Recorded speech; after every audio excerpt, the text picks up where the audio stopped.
Today I'll be talking about digital twins for building energy modeling. Digital twins use real-time models to help optimize HVAC performance, occupant comfort, and overall energy efficiency in buildings. In simple terms, a physical twin refers to the actual building and its mechanical systems, basically everything that exists in the real world. The digital twin, on the other hand, is a virtual model that mirrors the real-world building. It continuously updates through sensor and operational data, so it can react and change dynamically as conditions in the physical building change. A digital twin is basically a virtual representation of a physical system, in our case, a building and its energy or operational systems. It continuously updates using real-world data, allowing it to be used for simulation, prediction, and optimization. Because it syncs with live data, a digital twin can help diagnose issues, test strategies, and even predict and prevent problems before they happen. Overall, it enables predictive and optimal control, making building operations more efficient and sustainable. How you doing? My name is Luke. I'm going to be talking about how digital twins connect to BEM, or Building Energy Modeling. So digital twins pairs physics-based BEM, which we're going to use Energy Plus, with operational data to show what real-life energy modeling looks like in a building. Similar to eQuest, we're going to use those real-life scenarios or those physics-based scenarios. We're going to input them into eQuest, and then it's going to spit out information of what we need. It's going to calibrate models using measured temperatures, flows, and power, which is that physics-based stuff that we're going to use. And we're going to run what-if scenarios without disrupting occupants, since it's a program. So it's a pretty easy AI approach to creating something that we can estimate of what it's going to be.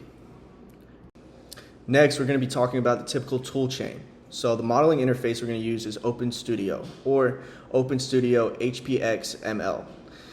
The OpenStudio HPX-ML is used to create, manage, and analyze building energy models, similar to eQuest.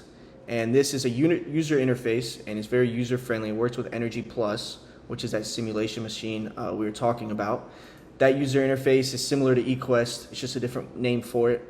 And those things help us to easily just input information and get a physics-based scenario of what the real world, what it would look like. It stands for Home Performance Extensible Markup Language, which describes building characteristics like wall types and insulation levels. These levels, these types help us to easily decide which temperature it's going to be at, which electricity, stuff like that. And so yeah, that's kind of what the typical tool chain is. Hi, I'm Nicholas. So I'm going to be talking about the case study highlights from recent literature. So the studies report meaningful energy savings using digital twin enabled control. So a digital twin, or DT, it combines physics-based simulation, like a building energy model, with real-time data from sensors, meters, and building management systems. When it's connected in a closed loop, it doesn't just simulate, it actively controls building systems such as HVAC, lighting, and ventilation. Traditional buildings use fixed control schedules. Like an example, HVAC starts at 7 a.m. and ends at 6 p.m.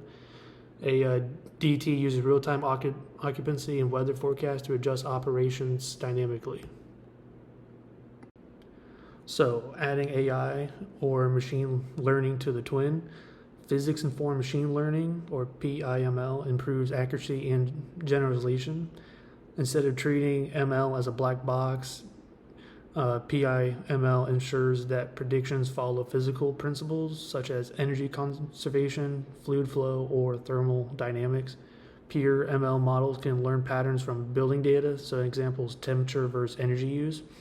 For example, a purely data-driven model might suggest negative cooling loads or violate the first law of thermodynamics. That's where PIML fixes the problem. It teaches the model the physical rules so it doesn't make impossible predictions. Hi, HVAC control with digital twins. To do this, you need to use calibrated models for optical schedules and set points. After calibration, the model is used to optimize when they add how equipment operates, define what the systems run on, their lighting, and their HAL on-off times. If the model is not calibrated and optimized, results might be unrealistic or lead to occupational discomfort. In addition to that, we then have urban scale angle, or UBEM for short.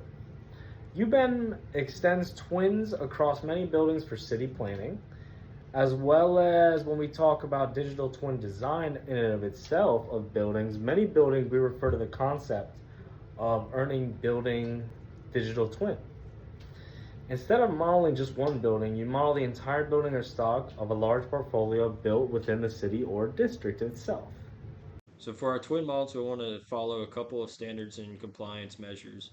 We want to make sure that they align with the ASHRAE 90.1 performance methods.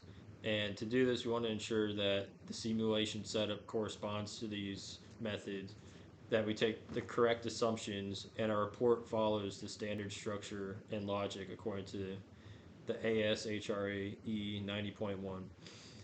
When we align with these and make sure that the results are accurate, defensible, and comparable, so we have standards to follow, and using these methods, we know that this is correct and going to work for what we need. And these also form the foundation for compliance, benchmarking, and performance across the building life cycle. So using these, as long as we follow these standards and we comply correctly, we can make sure that we have the proper setup for a twin model that actually represents the building, and we get useful information using these twin models. Looking into the benefits of twin models and building energy modeling, we could find improvements in indoor environmental quality, which is the IAQ. And this would refer to the indoor environment, which is human health, comfort, and well being. And broader than just temperature, we could include thermal, visual, and acoustic quality comfort. So, among most of these improvements, we could find maintaining a stable, more comfortable indoor conditions. We could find reductions in occupant complaints, and we could create healthier and more productive spaces without wasting energy. And among all of this would be coming from our simulations, where we can run simulations on temperature, find better ways, more efficient ways to heat and cool a house that already exists in a given time. We can look into and find, you know, look at what people like and what they're comfortable in different temperatures, different ways to cool. We could use our building systems and model and simulate every single building system and how they could influence this indoor environmental quality that we mentioned. So, with our twin models, we can improve a bunch of things, not even just from the temperature and the energy use, but we can improve the indoor conditions, make people enjoy their indoors more, and we can create a healthier and more productive space. Now, for some of the challenges and risks with digital twins, there are two primary ones. Those are primarily the model calibration and the data quality. So, without calibration and high quality data, the rest of the model's predictions, such as energy use, comfort, cost savings, and emissions, can be ever so misleading. So, if these assumptions are even slightly wrong, like let's say you miss one of these many variables, then you will have potentially drastically different data and results. A good example of this is the projects that we're doing in class right now. How if we miss one of the variables, we'll have very varying numbers. So it is important to make sure that these calibrations are correct and the assumptions using the correct measured data. And just for a quick starter workflow here, we can, for one, we can define the KPIs such as the EUI, the peak kilowatts, and the comfort with these simulations. We can build building energy modeling data and collect the live data. We may also calibrate and validate this data just to make sure that all of our data is correct and we're not putting misleading information in. And you can test these strategies within the digital twin, run a simulation just to see if it is up to our standard, if that's what we're looking for. And then we can deploy controls and monitor them as we will then install the real physical thing.